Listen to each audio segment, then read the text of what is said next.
नमस्कार दोस्तों। ये जो चार्ट है ये यूएसडी वर्सेस आईएनआर मतलब US dollar versus Indian rupees का फ्यूचर है। इस चार्ट पे आप एक चीज़ देख रहे होगे कि एक ग्रीन कैंडल बाकी सब एवरेज ग्रीन कैंडल से बड़ी है, बल्कि रेड कैंडल के भी एवरेजेस से बहुत बड़ी है। डॉलर जो है इंडियन रुपी के मुकाबले काफ़ी तेज हो गया है। इसके बहुत सारे कारण हो सकते हैं, कोई पर्टिकुलर न्यूज़ नहीं है, लेकिन जो हम एस्टिमेटेड गेस लगा सकते हैं अपनी पढ़ाई के कारण, वो सिर्फ ये लगा सकते हैं कि इक्विटी मार्केट्स में एफआईआईज या एफपीआई सेलिंग कर रहे हैं, फॉरेन इंस्टीट्यूशनल इन्वेस्टर्स सेलिंग कर रहे हैं। अब सेलिंग कर रहे हैं वो रुपये में, जब वो अपनी करेंसी में कन्वर्ट करेंगे तो उसको डॉलर में कन्वर्ट करेंगे अपने घर पैसा ले जाने के लिए। तो डॉलर की शॉर्टेज के कारण डॉलर तेज हो रहा है। कुछ दिन पहले एक न्यूज़ आई थी कि आरबीआई ने फॉरेक्स मार्केट मतलब USD versus Indian rupees market में इंटरवीन करा है। उसके बहुत सारे कारण हो सकते हैं, हम उन कारणों को जानते नहीं, हम उन कारणों को समझ नहीं सकते, लेकिन जो हमारे सामने परिस्थिति है सिर्फ हम वो ये देख के समझ सकते हैं कि डॉलर तेज हो रहा है। अब डॉलर तेज हो रहा है तो उसके इफेक्ट्स क्या होंगे हमारी मार्केट्स के ऊपर। डॉलर तेज होने का मतलब ये है कि हमारी मार्केट्स महंगी हो जाएंगी उनके लिए। अब एक चीज और है कि अगर ये सब हो रहा है तो इसका इफेक्ट इक्विटी मार्केट्स पे क्या आएगा।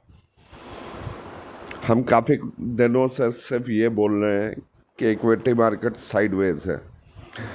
हम 22,400 पे भी यही बोल रहे थे, 22,100 पे भी यही बोल रहे हैं, 21,700 पे भी यही बोल रहे थे। मार्केट साइडवेज या डाउन ट्रेंड में। फिलहाल मार्केट तेज है, बाउंस करी है क्योंकि बहुत तेजी से नीचे आई थी। आगे चल के मार्केट क्या करेंगी वो मार्केट से ही बताएंगी, लेकिन न्यूज़ फ्लो बहुत स्ट्रांग है, हर तरफ से न्यूज़ आ रही है, इलेक्शन की न्यूज़ है, डॉलर तेज हो रहा है, बहुत सारे कारण हैं। मार्केट्स अपने आप में गुत्थम गुत्था हैं, मतलब लड़ाई लड़ रही हैं, लेकिन एक बात समझने वाली होती है कि फाइनेंशियल मार्केट्स में हर चीज़ कनेक्टेड होती है, और फाइनेंशियल मार्केट्स में नहीं, पूरी दुनिया में हर चीज़ कनेक्टेड होती है। अगर किसी कंट्री का एक्सपोर्ट बढ़ रहा है तो इसका मतलब सीधा साधा ये है कि किसी कंट्री का इंपोर्ट बढ़ रहा है, मतलब उस कंट्री में वो चीज़ बनती रही है तो वो दूसरी कंट्री से इंपोर्ट कर रही है। अगर इंपोर्ट कर रही है तो जो एक्सपोर्ट कर रहा है उस कंट्री को कमाई हो रही है, और जो इंपोर्ट कर रहा है उस कंट्री को घाटा हो रहा है। इसी तरीके से अगर डॉलर की शॉर्टेज इंडिया में हो रही है तो कुछ ना कुछ गड़बड़ है। लेकिन इसका एक और फायदा है कि जितने भी एक्सपोर्टर्स हैं उनको अब ज़्यादा रुपया मिलेगा, क्योंकि वो एक्सपोर्ट डॉलर में करते हैं, और जब वो वापसी अपनी करेंसी में कन्वर्ट करेंगे तो उनको रुपया ज़्यादा मिलेगा। अब यहाँ से कहानी शुरू होती है, क्योंकि दोबारा से ऑल टाइम हाई के करीब पहुँच गया है रुपया, तो क्या रुपया और ज़्यादा ब्रेक होगा? क्या एक्सपोर्टर्स को इस चीज़ का फ़ायदा उठा पाएंगे? क्या एक्सपोर्टर्स ने अपनी करेंसी या अपनी सेल्स रिसिप्ट हेज कर रखी होंगी? अगर हेज कर रखी होंगी तो उनको बहुत ज़्यादा फ़ायदा नहीं होगा। अगर नॉन हेज पोजीशन में होगी तो उनको फ़ायदा होगा। सवाल बहुत सारे, पढ़ाई आपको करनी है, समझना आपको है, और आपकी समझ ही आपके लिए पैसा बनाएगी, और कोई चीज़ नहीं बता सकती। कोई जना आपको बताएगा नहीं। समझिए, पढ़िए और उस हिसाब से एक्ट करिए।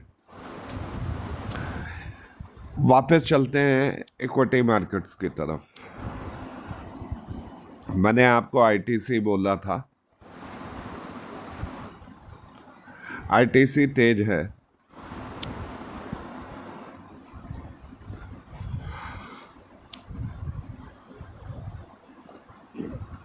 करीब करीब आईटीसी तेज हुआ है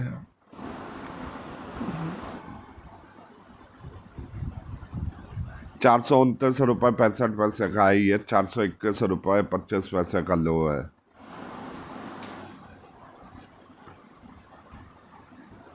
अब तेज कितना हुआ है? 7.35 रुपये।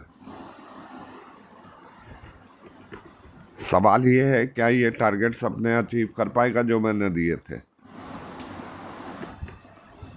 देखिए, सोचिए, समझिए, फिर बात करेंगे आने वाले दिनों में। मैं आशा करता हूँ कि आपके आने वाला टाइम शुभ रहे, आपकी ट्रेडिंग शुभ रहे। खूब पढ़ाई करिए, खूब सीखिए।